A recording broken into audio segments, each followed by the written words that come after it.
¿Se pueden tomar antiácidos todos los días? Un paciente que está tomando antiácidos por más de 4 semanas tiene que escuchar eso. Algunas personas, aun cuando comen algo sano, se les infla la barriga. Primer síntoma de que no estás eliminando, que no te estás limpiando bien, es cuando te empezás a inflar. ¿Cuán importante es no tener estreñimiento? Es la manera que tiene nuestro cuerpo de desechar todas esas toxinas. La gente con más constipación tiende a tener más malignidad en el colon. Sobre el crecimiento del hongo de la cándida, ¿ocurre eso a nivel digestivo? Entre tú más comas. ¿Cuáles son los 3 consejos más importantes que le darías a cualquier persona para cuidar su salud gastrointestinal? Los 3 más importantes serían: Cómo curar es un programa sin fines de lucro, sin patrocinadores. Si quieres apoyar mi canal, te invito a que te suscribas, a que comentes y a que compartas estos episodios. Puedes también visitar vitatienda.com o vitatiendaeuropa.com. Todas tus compras ayudan a que podamos traer los mejores y las mejores invitadas y para que este programa pueda realizarse sin necesidad de patrocinadores, para que la información que te ofrezco sea información objetiva y nunca apoyando absolutamente nada en lo que no crea al 100%. Dr. Frank Scholz, bienvenido a Cómo Curar. Muchas gracias por invitarme. Vamos a hablar de mi tema favorito, la gastritis y la digestión. ¿Qué es la gastritis? Hay 2 conceptos, diría yo. Lo que las personas conocen o definen como la gastritis es la molestia en lo que es la boca del estómago. Eso es lo que los pacientes refieren. Médicamente, la gastritis es una irritación de la mucosa del estómago que puede generar dolor. ¿Te vienen a ver pacientes que han tomado antiácidos por mucho tiempo? Muchísimos. Para nada es un secreto que los antiácidos se han vuelto tal vez un poquito de una epidemia porque muchísima parte de la población los toma porque es el primer medicamento que cualquier médico, diría yo, le va a recomendar al paciente cuando viene con esas molestias que es lo que llamamos gastritis, ¿verdad? ¿Son seguros? Yo opino y creo fervientemente que cualquier medicamento tiene sus riesgos. Así sea una pastilla Tylenol, acetaminofén, así como los antiácidos, todos tienen sus riesgos. Que ciertamente algunas veces los necesitamos para que la persona se sienta mejor, mas sin embargo, algunas veces pasamos de necesitarlos a abusarlos, que es que los usamos por un tiempo, pero los dejamos ahí porque la persona se siente mejor y simplemente nunca los quitamos. ¿Pero se siente mejor y se ha mejorado o se siente mejor porque no siente los síntomas generalmente? Es una muy buena pregunta. El problema es que, como te digo, yo creo que la prescripción o el recetar antiácidos, algunas veces lo hacemos simplemente como un efecto placebo, que es ese efecto para que la persona se sienta mejor simplemente porque le estamos dando un medicamento. Ciertamente hay gente que tiene alguna úlcera gástrica o una esofagitis, que es inflamación del esófago severa porque tiene mucho reflujo, eso sí los necesitan. Pero muchísimas veces, por no decir casi siempre, debería ser por un tiempo predeterminado, que normalmente son entre 4 y 12 semanas, mientras esa misma persona va haciendo modificaciones en su estilo de vida para que esto no le vuelva a ocurrir.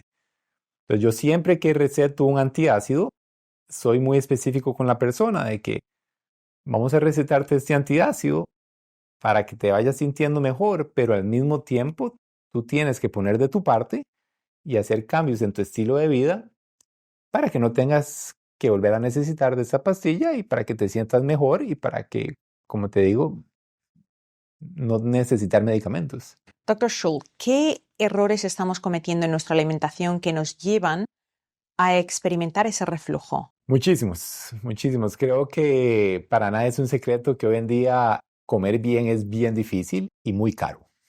Entonces, para mucha gente es más fácil ir al supermercado, comprar una caja de cereal, un bollo de pan con jamón, salami, comida preservada, en lugar de ir a comprar frutas, vegetales, ni qué decir orgánicos, porque los precios son muy altos y tienes que cocinarlos, tienes que partirlos. Hoy en día la gente anda muy apresurada. Entonces, el comer bien hoy en día es muy difícil. El tomar su tiempo, sentarse en una mesa, masticar la comida, Si el simple hecho de masticarla, digerirla, hacer la digestión, pues son 20, 30 minutos que tal vez la gente no tiene en la mañana. Entonces, son muchos pequeños cambios que han venido pasando. Ahora la sociedad es una sociedad más ocupada, más a la carrera, más agarro 3, 4 pedazos de pan, 2 galletas, un yogur y me voy en el carro y me lo voy comiendo mientras voy manejando, mientras me voy pintando, mientras voy hablando por teléfono. Entonces, ciertamente todo eso hay que hablarlo con la persona y son cambios en los estilos de vida que hay que ir tomando. El estrés mismo hace que tus niveles de ácido incrementen. Entonces, al vos estar más estresado, más ansioso, vas a generar más ácido, vas a generar más molestias y eso es otra cosa. El dormir. Si no duermes bien, si duermes menos de 6 horas, eso aumenta la secreción de ácido. Entonces son muchos, muchos, muchos puntos que tu estilo de vida va afectando lo que es la digestión y empezando con lo que es la secreción de ácido. Hay muchos alimentos, el café, el chocolate amargo, el ajo, la cebolla, que son que son alimentos que también incrementan un poco lo que es la secreción gástrica de ácido. Entonces son cosas que en pacientes que sufren de eso, pues los tratamos de limitar un poco. Pero en una persona saludable, cuando empezamos a hacer la digestión, el bolo alimenticio entra por la boca, llega al estómago. ¿Qué pH necesita el estómago para descomponer alimentos? ¿Tiene que ser alcalino o acídico? Mira, la digestión empieza por la saliva, ¿verdad? Entonces la saliva se va a mezclar con lo que comemos, la saliva va a empezar a quebrar un poco lo que son los carbohidratos, eso va a transferir lo que es la comida hacia el estómago. El estómago normalmente tiene un pH muy ácido, un pH de entre 1 y 2. Si yo pusiera mi dedo, Te quemas, se me quema un dedo en un pH 1 y 2. se te quema. ¿Por qué es que el estómago está creado para poder vivir en esa acidez? Porque el estómago tiene una capa de mucosa, de moco, y entre ese moco hay mucho bicarbonato. Entonces, estoy seguro que vos y tus oyentes han oído que si toman mucho ibuprofeno, mucho AINES, estos antiinflamatorios no esteroideos que usamos para dolores musculares, dolores de cabeza, si lo tomas por mucho tiempo te tienden a generar úlceras gástricas y esto se da porque estos antiinflamatorios debilitan esa protección que tiene el estómago de bicarbonato y moco. Entonces el estómago tiene una capa de eso que no deja que el ácido esté en contacto directo con la mucosa, con la parte, digamos, de la piel del estómago. Entonces, retomando, la comida llega a tu estómago, que sin estar tomando ningún tipo de antiácido, lo que va a hacer es mezclar esos jugos gástricos que vienen con ácido, vienen con otros tipos de jugos, bicarbonato también, que van a ayudar a formar esta comida en algo que llamamos un quimo, que básicamente es como por así decírtelo, como una masa, por así decirte. Pero el estómago, la mayor función del ácido es quebrar las proteínas, que son las moléculas grandes de aminoácidos, en moléculas pequeñitas para que al entrar al intestino delgado se puedan absorber mucho mejor. ¿Pero qué es lo que ocurre ahora? Tenemos estos pacientes tomando o bien bicarbonato, porque a pesar de que esa pared de moco contiene bicarbonato, ¿es lo mismo si nosotros tomáramos bicarbonato antes de una comida, que el bicarbonato cae en la pared? No, ciertamente hay mucha gente que o toma bicarbonato o toma otros líquidos que lo que van a hacer es neutralizar el ácido en ese instante. Entonces, ¿cuáles son las grandes diferencias entre el bicarbonato, el milanta o esas milkshakes o esas soluciones que tomamos digamos, a un antiácido en pastilla? El bicarbonato va a funcionar por 2, 3 horas, neutralizando un poco lo que es el ambiente gástrico, subiendo un poquito el pH, que de un pH de 2, 3 a un pH, digamos, de 4, 5, depende de la cantidad de bicarbonato que tomes. Mientras que si tomas una pastilla de omeprazole, famotidina, que son antiácidos en pastilla, lo que van a hacer es disminuir la secreción de ácido por muchas horas. Normalmente esas pastillas tienen vidas medias de entre 12 a 24 horas. Entonces ahí es la gran diferencia entre el antiácido en pastilla tomado y el bicarbonato, el milanta, el ácido aligínico, el Gaviscon, que también es muy conocido hoy en día. El bicarbonato que tú mencionaste, que no lo sabía. O sea, mencionas que en la pared del estómago, para proteger, hay un moco y hay bicarbonato, y que ese bicarbonato también juega un papel en la digestión. Sí, bueno, el que está recubriendo la pared, la piel gástrica, por así decírtelo, no tanto en la parte digestiva, más sin embargo, los jugos gástricos que vienen secretados por el estómago con el pepsinógeno, con otras moléculas que se generan por las células gástricas, son los que nos van a ayudar a empezar el proceso de la digestión que va a seguir su proceso en lo que es el intestino delgado. Pero en ese quimo que se forma, ¿habría también bicarbonato o no? Porque sería alcalino, ¿verdad? La mayor parte de bicarbonato viene de los jugos pancreáticos, que vienen de la segunda parte del duodeno, que es lo que le sigue, el pedacito de intestino delgado que le sigue al estómago, se llama duodeno. Entonces, de esa segunda porción viene un tubito que trae todos los jugos pancreáticos y va a dejarlos ahí en la segunda porción, que es donde se une al quimo que viene del estómago y ahí neutraliza, por así decírtelo, eh, esto que viene del estómago, porque si eso no pasara, el intestino delgado no tiene esa protección que tenemos en el estómago. Para que te sigamos y no nos confundamos. En el estómago es acídico, no hay bicarbonato que se secrete. El bicarbonato se secreta en el duodeno, primera parte del intestino delgado, porque se tiene que neutralizar esa acidez. Correcto. Entonces, ahora que entendemos esto, la función de la acidez me has dicho que es descomponer la proteína. Sí. ¿Podemos desarrollar otras condiciones totalmente independientes de la digestión debido a que no estamos descomponiendo la proteína, o bien porque tenemos insuficiencia digestiva o bien porque no tenemos suficiente acidez en el estómago? Al no tener el suficiente ácido, al no producir el suficiente ácido en algunas personas que tienen, por ejemplo, gastritis atrófica, que básicamente es que estas células que generan el ácido se han muerto, por así decírtelo, pues tiene muchas consecuencias. Una de ellas, pues hay maldigestión, ¿verdad? Porque no vamos a tener ese ácido que va a empezar el quebrar las moléculas. Entonces, al no poder quebrar las moléculas en partes más pequeñas, pues van a ir un poco más grandes al intestino delgado, donde termina el proceso de digestión y le va a costar más a esas bacterias, a esas enzimas que tenemos en el intestino delgado. Entonces, normalmente la persona va a quejarse mucho de lo que es algunas veces constipación, diarrea, que se les infla el estómago mucho, que se llenan de gases, eh, trastornos en algunos vitaminas, minerales, hay disminución del calcio, hay disminución del magnesio. En mujeres es muy importante porque de por sí las mujeres después, cuando llegan a la menopausia, empiezan a tener menos absorción del calcio, entonces están más predispuestas a padecer de osteoporosis. Hace un par de años salieron algunos estudios que la disminución de ácido del estómago puede también desencadenar en demencia, aunque eso es todavía un poco controversial. Eh, Insuficiencia de los riñones también. Entonces, realmente, aunque a veces no le tomamos la seriedad del caso, por así decírtelo, pues es muy importante y es muy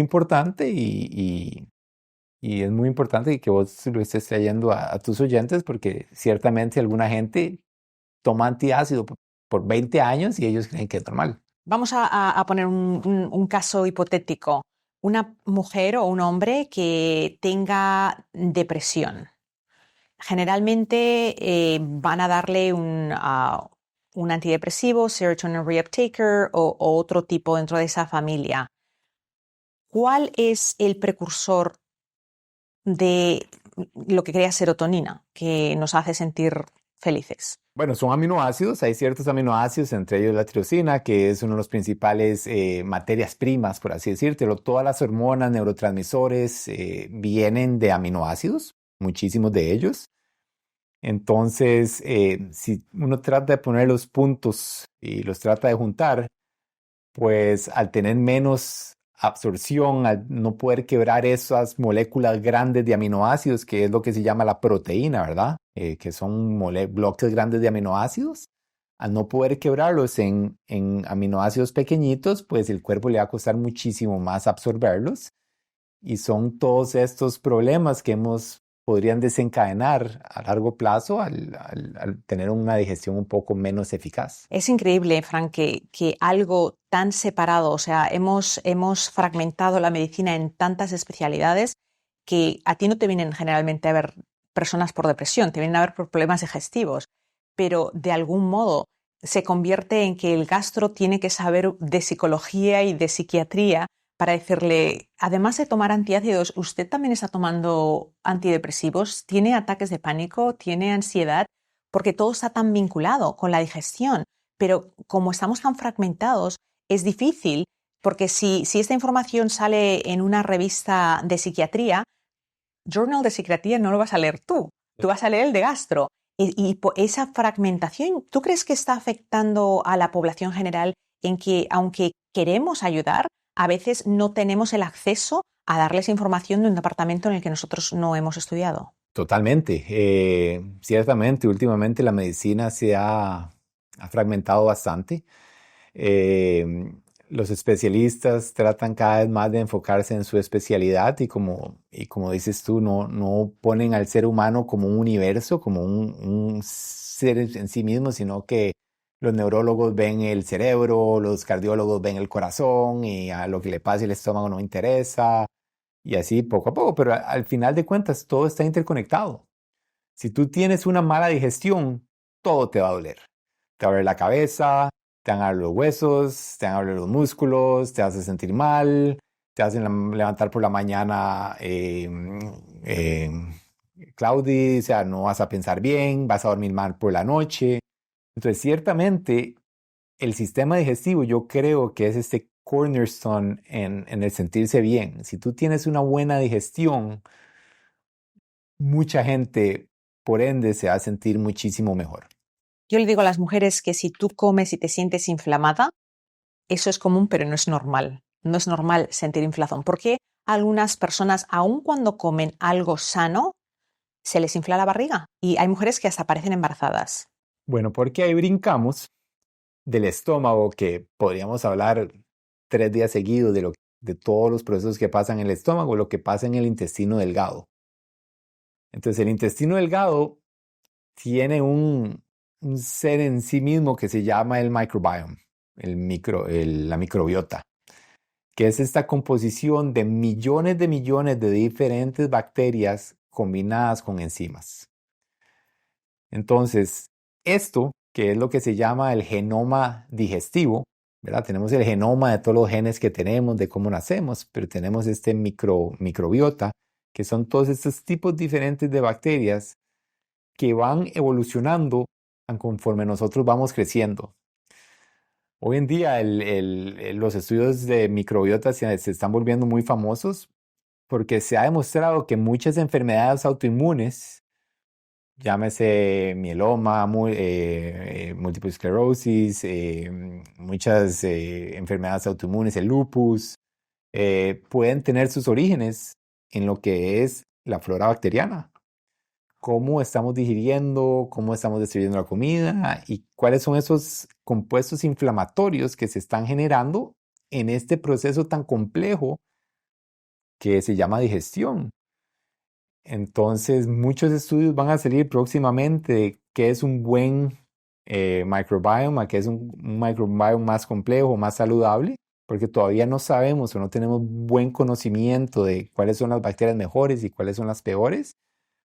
Pero ciertamente el aparato del intestino delgado, y a tu pregunta de por qué se sienten bloated, por qué se sienten mal, es porque tienen un desequilibrio en este microenvironment, en este ambiente pequeñito, que es la combinación de bacterias y de enzimas. Entonces, no tienen las bacterias adecuadas o no tienen las enzimas suficientes para terminar este proceso digestivo. Entonces, todo depende de vos qué le des a tu cuerpo.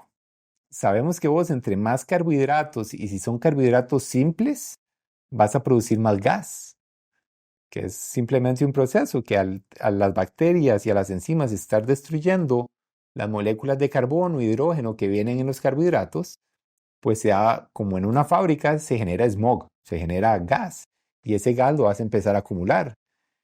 Y es por eso que entre menos carbohidratos tú comas, normalmente la gente tiende a producir menos gas. Entonces son muchas modificaciones en las dietas que se pueden ir dando para tratar de contrarrestar estos síntomas que tiene la gente. Si tienes dolores que no sentías antes, sientes que tu peso está estancado y te supera la idea de cómo empezar a cuidarte, te invito a que te unas a mi reto de 10 días Renova Detox. Recibirás una lista de más de 100 alimentos aprobados, recetas sencillas antiinflamatorias para desayunos, comidas y cenas, vídeos motivadores exclusivos y acceso a un grupo de apoyo. Entra en vitatienda.com o vitatiendaeuropa.com. Por solamente 10 euros o $10 consigue tu guía y da el primer paso hacia una vida más sana diciendo no a las sentencias médicas. Cuando estamos hablando de este proceso digestivo, me hablas de las bacterias, me hablas de las enzimas. Hay bacterias buenas, hay bacterias malas. Cuando nacemos, un bebé saludable, nace con una combinación de bacterias buenas y malas, o en realidad todas son buenas mientras estén en equilibrio. Bueno, imagínate lo interesante que es esto de la microbiota, que un bebé que nace de manera natural por el canal vaginal va a tener una microbiota totalmente diferente a un bebé que nace por cesárea. ¿Por qué? Porque al pasar por el canal vaginal, los bebés tienden a aspirar un poquito lo que son todos esos fluidos que vienen de la mamá y eso les hace una flora bacteriana mucho más diversa. Entonces se dice que bebés que nacen de manera vaginal tienden a tener menos problemas gastrointestinales que los que nacen de cesárea. Imagínate, todo empieza desde los inicios. Y ahí sí, cuando eras bebé y tu mamá te llevaba o tu papá o tus familiares se llevaban al pediatra y cada vez que te dolía un oído te mandaban un antibiótico porque si no el papá se ponía bravo porque no le mandaban el antibiótico al bebé, todas esas exposiciones a diferentes antibióticos te van cambiando la flora bacteriana. Y claro, conforme vamos evolucionando y vamos creciendo, el mismo microbiome, la misma microbiota va evolucionando y va cambiando. Y sí, hay bacterias que son mucho más efectivas. Yo le explico a mis pacientes que la microbiota es como una fábrica. Entonces vos puedes tener la fábrica Tesla, que no produce nada de gas, no produce contaminantes porque tenés un equipo muy eficiente. O puedes tener la fábrica de los camiones esos que andan por la carretera que generan un montón de gas, que es una flora bacteriana menos eficiente, más con bacterias de tipo Fusobacterium, que son bacterias muy ineficientes y que generan muchas toxinas, mucho gas, porque dentro no solo viene el gas, vienen también toxinas, interleuquinas, moléculas inflamatorias. Porque esas bacterias también tienen que hacer caquita, ¿verdad? Correcto. Que son estas toxinas, estas interleuquinas que generan las mismas bacterias y que te generan, por así decírtelo, un estado de microinflamación, que es lo que hoy en día se conoce como el intestino permeable, ¿verdad? Porque en el intestino hay huequitos muy, muy pequeñitos, que es por donde entran los nutrientes. Entonces, digamos, ese pedacito de carne que nos comimos, que ya pasó por el estómago, los ácidos, el pepsinógeno, lo destruyeron. Llegó con los jugos pancreáticos, que también llegó y lo destruyó, y ya está en moléculas muy, muy pequeñitas, listo para absorberse, para entrar a la circulación sanguínea, para ir al hígado y empezar a reparar músculo, o empezar a formar músculo, a generar neurotransmisores, hormonas, todo lo que ocupamos para vivir. Algunas veces estos huequitos se empiezan a hacer más y más y más grandes. Y es lo que se llama la permeabilidad gastrointestinal. Y a los huequitos hacerse más y más y más grandes, pues empiezan a generar más y empiezan a absorber moléculas que no queremos que sean absorbidas. Y ahí es donde vienen estos problemas que me da dolor del estómago, que me inflo, que me siento confundido, que no me levanto bien, que no duermo bien por las noches.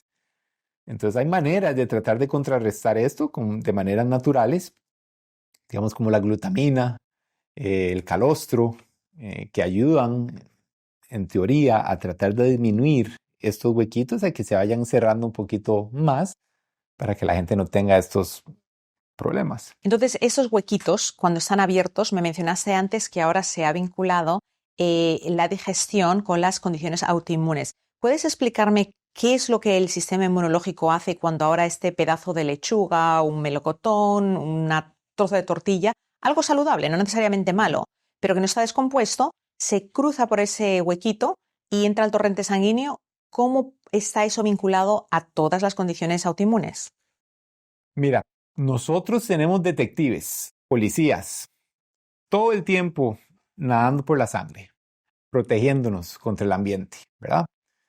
Entonces, lo que se cree y las teorías, que como te digo, son teorías que vienen evolucionando, es que al estar absorbiendo moléculas más grandes que el cuerpo no tiende a reconocer tan fácilmente, pues empieza a estimular a los policías, a los detectives, a los linfocitos, a las células blancas, a las células de defensa, y les empieza a decir, pónganse en armas, pónganse las pilas, ¿qué está pasando? Aquí está entrando gente que no reconocemos. Y entonces empieza a estimular el sistema de defensa, el sistema inmune que llamamos, ¿verdad? Y al empezar, depende de los policías o los detectives que estimule, pues es el órgano que podrían inflamar, ya sea la tiroides, está lo que se llama la enfermedad de Crohn's, la enfermedad ulcerativa crónica, ¿verdad? Que son enfermedades más inflamatorias crónicas del intestino. Entonces se cree que todo esto viene estimulado de todos esos cambios digestivos, de la microbiota, de la no buena digestión, y que eso está estimulando las células de defensa de nuestro cuerpo a atacar nuestro propio cuerpo, que son las enfermedades autoinmunes. Viendo nuestro organismo como una unidad, si una persona, una mujer que tiene ansiedad y ataques de pánico, ahora te viniera a ver y te dijera, doctor, ¿tiene algo que ver con mi digestión? ¿Qué le dirías? Probablemente, como te digo, yo creo que la digestión es la piedra base de un cuerpo saludable. Si tú tienes una mala nutrición, una mala digestión, pues no solo va a ser la depresión. ¿Por qué? Porque yo creo que la depresión, la ansiedad, es un desencadenante de muchos factores. No solo preocupación, que tengo problemas en el trabajo, pero no duermes bien, al no dormir bien te levantas por la mañana fatigado, te levantas ya con pereza, los problemas ya te hace más difícil solucionarlos porque ya estás más confundido, más como no tienes ganas de hacer cosas. Entonces yo creo que, por ejemplo, en tu ejemplo de la depresión, yo creo que la depresión es una consecuencia de muchísimas cosas. No solo de que tengo problemas en el trabajo o que me peleé con mi esposo o con mis hijos o que se me murió un familiar. Obviamente eso va a desencadenarlo, pero si tú tienes un cuerpo saludable, un cuerpo fuerte, pues esos eventos en la vida que todos vamos a tener y que siempre van a pasar, pues vamos a tener una base militar, un cuerpo, por así decírtelo, que va a estar más fuerte y va a estar más predispuesto o se va a recuperar más rápido de estos eventos de la vida y que a todos vamos a vivir y a todos nos va a pasar diariamente. O sea, es parte de estar vivo, es estar con estas emociones que pasan día a día. Pero al tener un cuerpo saludable y un cuerpo fuerte, pues le damos al cuerpo el poder de sobrepasar estos inconvenientes pues un poco más rápido. Si yo tengo la acidez en el estómago saludable y viajo a otro país y consumo un alimento que tiene un parásito, ¿voy a desarrollar parásitos o si mi pH está correcto, voy a estar más protegida? En teoría vas a estar más protegida. Claramente está ahí si cuánto de esos parásitos te vayas a comer o cuánto la bacteria viene contaminada en el alimento. Entre más podrido esté, menos te va a proteger, ¿verdad? Porque viene más load, Cargado. más cargado de bacterias o de parásitos. Pero ciertamente, entre más ácido, más acídico esté ese environment, ese ambiente gástrico, pues más protegida vas a estar. Bueno, porque me dijiste que si pongo el dedo en un ácido de 1 o 2, se quema el dedo. Entonces, si quema el dedo, pues los parásitos que son microorganismos, y yo creo que quizás ahí... Muchos se van a morir. Pero háblame de los parásitos. ¿Qué tipos de parásitos son más comunes? ¿Por qué nos contaminamos de parásitos? Y es cierto que en países occidentales como Europa o Estados Unidos no podemos tener parásitos porque somos muy higiénicos. No, pues vieras que no es tan cierto, digamos, aquí en Estados Unidos, pues vieras que vemos bastante gente con parasitosis. Vemos muchos estrongiloides, giardia, y básicamente, como tú dices, son microorganismos que viven en el ambiente, ellos viven ahí, em, que viven en el agua normalmente, entonces digamos que van a hacer el riego de las fresas con el agua del río, que no lavan, que no es agua potable, por así decirlo, sino que tiran una manguera al río y con eso riegan las fresas y las fresas las ponen en una canasta y de ahí se las llevan al supermercado y nadie nunca las lavó y llegan a la casa y en la casa no las lavan, pues esos microorganismos que son muy chiquititos que no vas a ver, pues vienen ahí en la superficie de la fresa y al tú no lavarla, como te digo, depende cuánta carga de eso venga, nos vamos a enfermar porque el cuerpo mismo tiene la posibilidad, si tienes bastante ácido, estás saludable, debe él mismo matarlo sin que tenga síntomas. Pero si estás con una carga muy fuerte, te tomas toda la caja de fresas o fuiste a un pollo y el pollo lo mismo, lo lavaron con agua mala o el pollo de por sí ya venía contaminado, em, pues esas bacterias también nos van a infectar y van a hacer que no tengamos una muy buena semana. ¿Cuáles serían los síntomas de la parasitosis? Casi siempre va a ser diarrea. Podría ser diarrea sin sangre o diarrea con sangre, depende del parásito. Muchas veces podrían tener lo que es picazón anal. ¿Por qué? Porque algunas veces los parásitos salen por la noche a respirar, por así decírtelo, las lombrices, los gusanitos, salen por la noche a respirar, entonces es cuando la persona se queja "Oh, de que en la noche no puedo dormir porque me pica mucho el ano". Entonces ahí es donde uno dice, oh, será un parásito.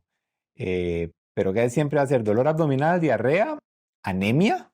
¿Por qué? Porque algunas veces los parásitos pueden generar estos micro sangrados a nivel intestinal, entonces la persona viene con anemia y nadie se explica por qué. Deficiencias nutricionales, ¿por qué? Porque los gusanitos comen y los gusanitos se nos roban nuestras vitaminas y minerales. Entonces, te digo que, digamos, a mí los pacientes que llegan con estos gastrointestinales, diarrea, yo siempre les corro un examen por parásitos porque ese concepto de que ya la parasitosis no existe, lo vemos más frecuente de lo que la gente se imagina. Y cuando te encuentras esa parasitosis, ¿le sorprende a la gente, al paciente? Sí, porque está esta mal judgment que es que si yo tengo un parásito es porque soy sucio, porque no me cuido y no es cierto. Eh, Aquí en Estados Unidos muchísima gente se va a México a pasear y yo les digo, a México vienes, el 50% viene con una giardia. Entonces les fue muy bonito unas vacaciones, pero cuando vienen con una diarrea que se los está llevando horrible y al final son parásitos y no quiere decir que vos por tener un parásito es porque comes sucio o porque no te cuidas, simplemente es porque están están por todo lado y algunas veces vamos a algún restaurante o nos comemos algo en la calle y no tenemos cuidado y ese producto no ha pasado por las etapas de higiene que necesita. ¿Y las mascotas? Y las mascotas también. ¿Por qué? Porque los perritos, los gatos andan comiendo de la calle, andan comiendo, entonces los parásitos ponen huevitos. Esos huevitos va a la caca del perro, del gato, de la mascota, y los llevamos, los juntamos, los ponemos en la cama, algunas veces hasta comen del plato, bueno, todo el mundo es diferente. Y entonces ahí se transmiten los huevitos y ahí los huevitos vienen a nosotros y como te digo, depende de la carga que venga, pues también nos podemos contaminar. ¿Qué le dirías a la gente que tiene por costumbre darle besitos en la boquita a los animales? Que no lo deberían de ser. ¿Por qué? Bueno, porque como te digo, nosotros no podemos controlar dónde el perrito ha puesto la boca, ¿verdad? Y los perritos a veces les gusta mucho andar, si los llevas al jardín, ya, que van a ir ahí a la tierra y van a empezar a escarbar. Algunas veces les gusta comerse los excrementos de otros. ¿Por qué no los estás vigilando el 100% del tiempo? Y aún tengas el perrito más cuidado del universo, pues él se está chupando sus partes íntimas o algunas veces se limpian ellos mismos de esa manera, se están limpiando la piel. Entonces yo no recomendaría que, que esto lo hagan porque no es muy saludable. Cuando hablamos de la digestión, no podemos terminar sin hablar de la caca. Correcto. ¿Cuán importante es no tener estreñimiento? Es extremadamente importante. ¿Por qué? Porque al final tener una buena caca, una buena digestión, ir al baño todos los días o al menos de día por medio, es la manera que tiene nuestro cuerpo de desechar todas esas toxinas que se van acumulando. Entonces, la primer síntoma de que no estás eliminando, que no te estás limpiando bien, es cuando te empezás a inflar. Que comes algo y te inflas. Eso quiere decir que es que tu colon, que es donde se empieza a acumular el excremento de la caca, se está llenando mucho. Entonces, en nuestro colon hay millones de millones de millones de millones de bacterias que al estar expuestas a la materia fecal, ellas siguen tratando de comerse esa caca, ellas siguen tratando de destruirla, y en ese proceso se sigue generando y se generando gas. Primer paso en pacientes que tienen mala digestión es tratar de que vayan al baño diariamente. Y lo primero que le digo a todos mis pacientes que tienen problemas es, quiero que me consuma 30 gramos de fibra y me tome magnesio por la noche.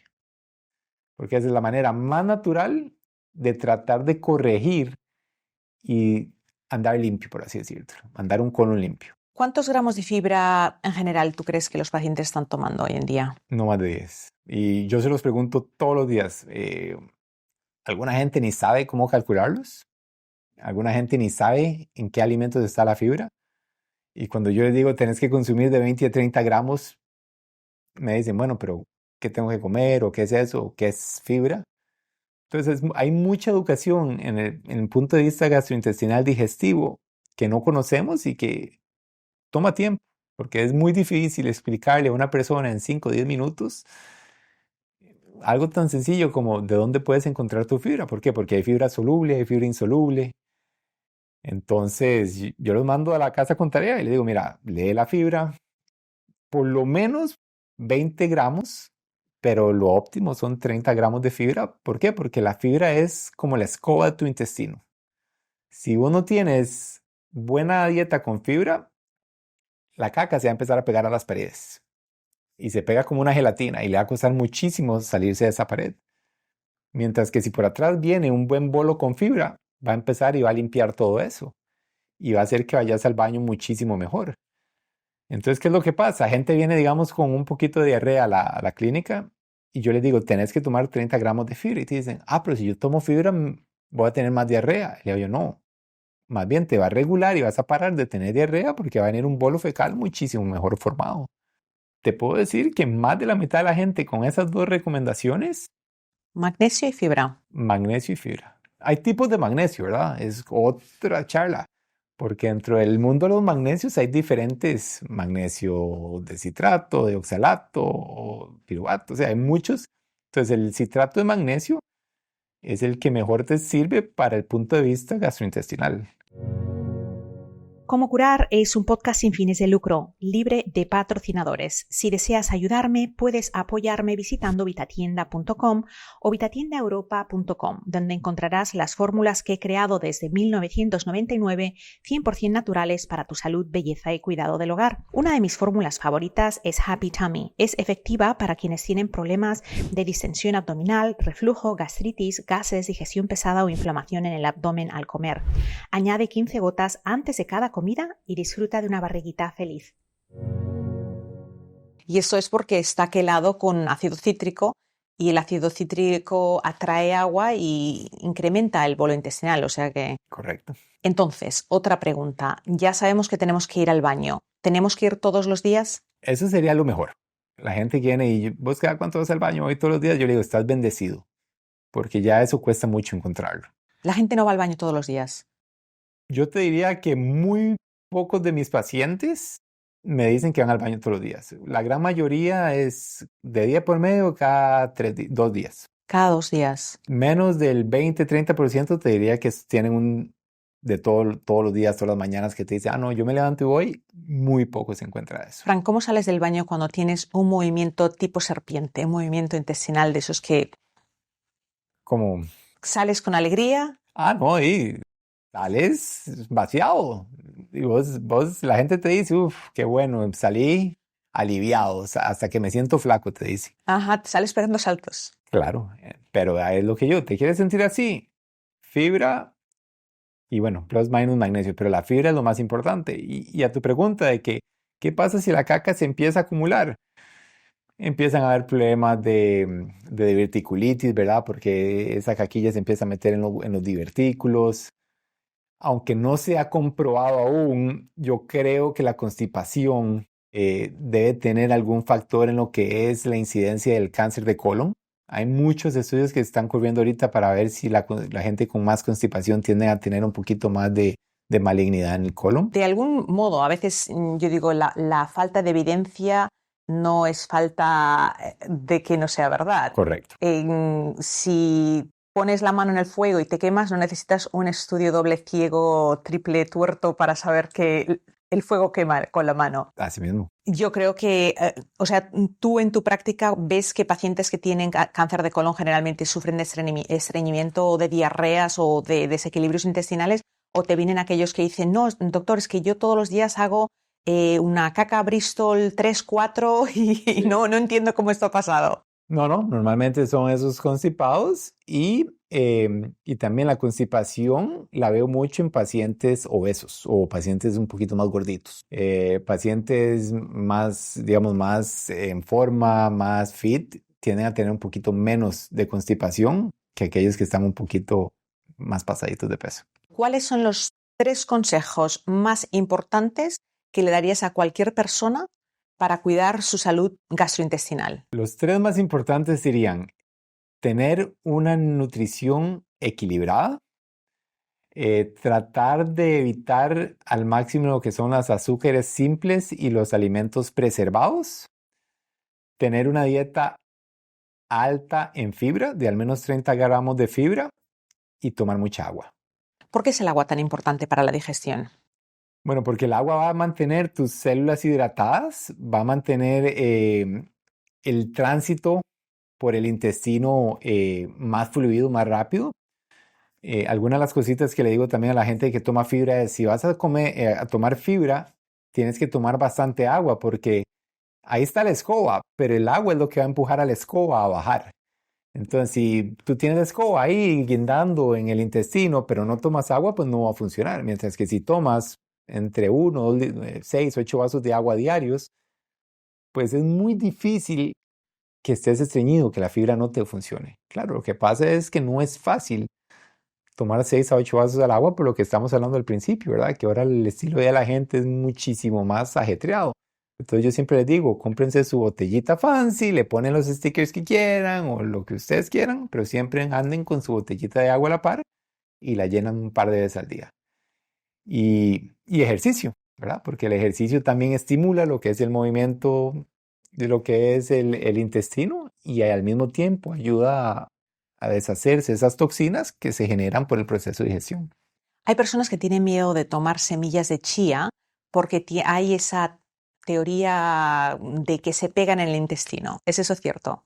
No, era lo que te decía, hay tipos de fibra, ¿verdad? Está la fibra soluble y está la fibra insoluble. La chía va a ser fibra insoluble. Por algún tiempo estuvo este mal concepto de que las semillas de chía, las semillas de pepino, de chile, las semillas chiquititas se pegaban en el intestino y no salían o se metían en los huequitos y lo infectaban.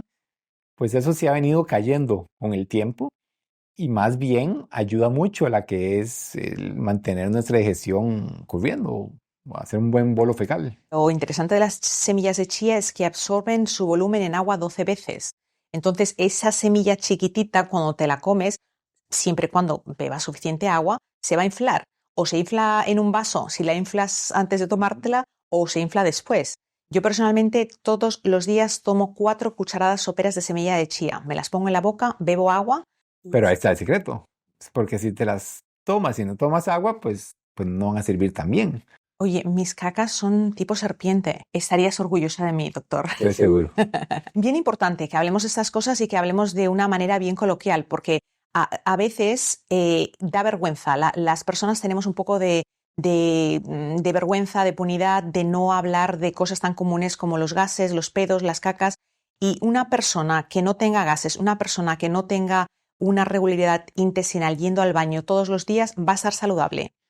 No, a mí se va a sentir mal, va a tener molestias, va a ser una persona menos feliz, siento yo. va a ser una persona con más problemas, más amargada. Entonces, mira, el 70% del tiempo que yo paso con un paciente en la oficina es hablando. Nosotros tenemos estudiantes y a mí a veces me dicen, pero usted debería ser nutricionista en lugar de doctor, porque yo muy pocas veces les mando muchas medicinas. Yo siempre digo, a mí me gusta lo natural, me gusta tratar de cambiar tu hábito de vida porque darte medicinas es tratar el síntoma, más no la causa. Y vos tenés 40 años, ¿querés tomar medicinas por el resto de tu vida o querés hacer un cambio en tu estilo de vida para no tener que tomar las medicinas? Pero llevas 40 años viviendo así y esos cambios no van a pasar de la noche a la mañana. Un cambio para que se vuelva crónico, para que se vuelva para siempre, dura por lo menos 6 meses de hacerlo todos los días. Entonces, si tomas agua hoy, pero mañana no, y al día siguiente sí, pues no va a funcionar. Tienes que hacerlo todas las mañanas, todos los días, y que se vuelva un hábito. Y los hábitos duran tiempo en formarse. Mucho de los problemas gastrointestinales es tu alimentación y tu estilo de vida. Antes de cerrar, para las personas que están preocupadas porque hemos hablado de los parásitos, además del el picor anal, dame 3 síntomas bastante comunes que cuando te viene el paciente tú dices, yo creo que vamos a hacer un examen de parasitosis. Diarrea, gases muy malolientes, porque un gas muy maloliente lo que te quiere decir que hay malabsorción de la grasa y hay ciertos parásitos que te hacen que absorbas mala grasa. Y anemia, o sea, niveles bajos de la hemoglobina. Por eso que te digo que a veces los gusanitos también pueden chupar un poquillo de la... ¿Y va a tener más hambre generalmente una persona que tiene parásitos? Sí, bueno, ¿por qué? Porque los gusanitos ayudan a comerse un poco lo que vamos comiendo nosotros, entonces gente puede perder peso. Ya tal vez no se ve tanto esos casos de parasitosis donde había este gusano que se llama el Ascaris que puede medir 6 metros, que es lo que puedes ver en revistas y siempre ponen las fotos de esos gusanotes grandes. Pero ciertamente una parasitosis bien pegada que le llamo yo con bastantes gusanos, pues puede hacer que pierdas bastante peso. ¿Por qué? Porque los gusanos se van a empezar a comer y no van a dejar que tu cuerpo absorba esos nutrientes, sino que ellos se lo van a absorber a ellos y van a empezar a crecer en el intestino. Pero la mayoría de personas que no llegan a ese punto de parasitosis quizás no pierdan peso, pero pueden tener otros síntomas como has mencionado. Sí, bloating, ¿verdad? Esa acumulación de gas, gases muy malolientes y diarrea. Y bueno, prurito, algunos pueden presentar con salpullidos en la piel también. Porque dentro de la parasitosis es que hay gusanos, hay amebas, dentro de los parásitos hay todo un mundo de parásitos. Ya todo el mundo le está picando todo. Ya todo el mundo van a ir mañana a hacerse un examen de eso. Pero son más común de lo que creemos, eso sí es cierto. Por mucho tiempo se creyó que ya los parásitos no existían, pero yo creo que son comunes. SIBO, antes de cerrar. ¿Qué es el SIBO? ¿Es común? ¿Y por qué lo desarrollamos? El SIBO entra dentro de esta parte que estábamos hablando de lo que es la microbiota. Entonces, dentro de lo común, ¿verdad? Que lo común es el averaje. Muchas personas hacen un estudio y dicen, ok, para el averaje, lo común para una persona es tener tantos millones de familias de bacterias. Entonces, el SIBO no es nada más que gente que tiene sobrepoblación de estas bacterias. ¿Por qué se da esto? Gente que consume antiácidos por mucho tiempo. ¿Por qué? Porque al alcalinizar, por así decírtelo, el intestino, al haber menos ácido, pues las bacterias empiezan a desarrollarse más. Una de las maneras que tiene nuestro cuerpo de regular las bacterias es por medio del ácido. Gente que tiene diabetes, por ejemplo, que tiene una motilidad menos rápida, pues tienden a crecer más bacterias. Gente que ha tenido cirugías del intestino tienden a tener más bacterias. Y el SIBO básicamente se presenta ya sea con mucho gas. ¿Por qué? Porque estas bacterias van a empezar a producir mucho hidrógeno o metano o sulfito. Y pueden presentarse ya sea con diarrea o con constipación. Algo importante del SIBO también es que las mismas bacterias van a empezar a absorber o a destruir la vitamina B12 y el folato. Entonces ellos tienden, pacientes con SIBO, tienden a padecer de vitamina B12, de deficiencia de vitamina B12. Y es bastante común, lo vemos más común de lo que creemos. No hay estudios perfectos para ver lo que es la sobrepoblación bacteriana. Actualmente lo que hacemos son exámenes de medir cuánto hidrógeno y metano estás exhalando, porque los cultivos no son tan fáciles de hacer, pero sí es cierto que es súper común de ver. ¿Una persona que come y después de comer erupta con frecuencia es un síntoma de SIBO? Podría ser un síntoma de sobreproducción de gas. Y entre ellos podría ser SIBO, podría ser bajo ácido gas, alcalinidad de tu estómago, podría ser que comiste muy rápido, o pudiste ser que hablaste mucho mientras estabas comiendo y tragaste mucho aire. Entonces, eruptar no siempre es una consecuencia de mucho gas. Entonces, siempre, digamos, si estás eruptando mucho, ve que estás comiendo, ve si estás hablando mientras estás comiendo, porque mucha gente tiende a tragar mucho aire mientras está comiendo. Entonces, yo les digo, mira, tienes que comer y callar. Entonces, come, termina tu bocado y después, ok, ya terminé, puedo hablar un ratito. Toma y hablar. Porque hay mucha gente que está comiendo, hablando y pasa mucho y traga mucho aire. Sobre el crecimiento del hongo de la cándida, ¿ocurre eso a nivel digestivo? Eso es una pregunta muy polémica. La cándida es parte de nuestra flora bacteriana. Entonces, muchos pacientes vienen con esos estudios de microbiome, de microbiota, que vienen con cándida. La cándida se alimenta del azúcar. Entre tú más azúcar comas, más cándida vas a tener. Si te quieres deshacer de la cándida, disminuye la ingesta de azúcar. No tomes un antifungal o un antihongo. Disminuye la ingesta de azúcares simples y esa cándida se va a morir de hambre y va a disminuir sus niveles en tu intestino, porque la cándida también es importante para mantener un equilibrio en tu flora bacteriana. Entonces yo eso es lo que les digo. ¿Tienes mucha cándida? Ve a tu dieta. Probablemente estás comiendo mucho carbohidrato simple. Doctor Frank Schulz, me encantaría poder tenerte otras 2 o 3 horas, porque tengo muchas preguntas que han quedado en el baúl. Un placer tenerte en Cómo Curar. No, muchas gracias por la invitación y es un tema muy diverso donde hay muchas cosas que han venido saliendo, pero nuevamente, tu sistema digestivo es un reflejo de tu vida, de tu dieta y de tu cuerpo. Muchas gracias por estar aquí y por ayudarnos. Si eres nueva a este canal, te invito a que te suscribas. Cuando te suscribes, no solamente me ayudas a poder alcanzar a más personas, sino que me estás diciendo al hacer eso que mi labor que hago informativa, comunicadora sin fines de lucro, sí te importa y que quieres que siga realizándola y que siga trayendo a invitados y a invitadas de calidad que nos ayuden a resolver problemas con alternativas a la medicina convencional y con soluciones basadas en ciencia que nos puedan ayudar. Espero que puedas suscribirte, que me ayudes a compartir y nos vamos a ver en el próximo episodio. Gracias.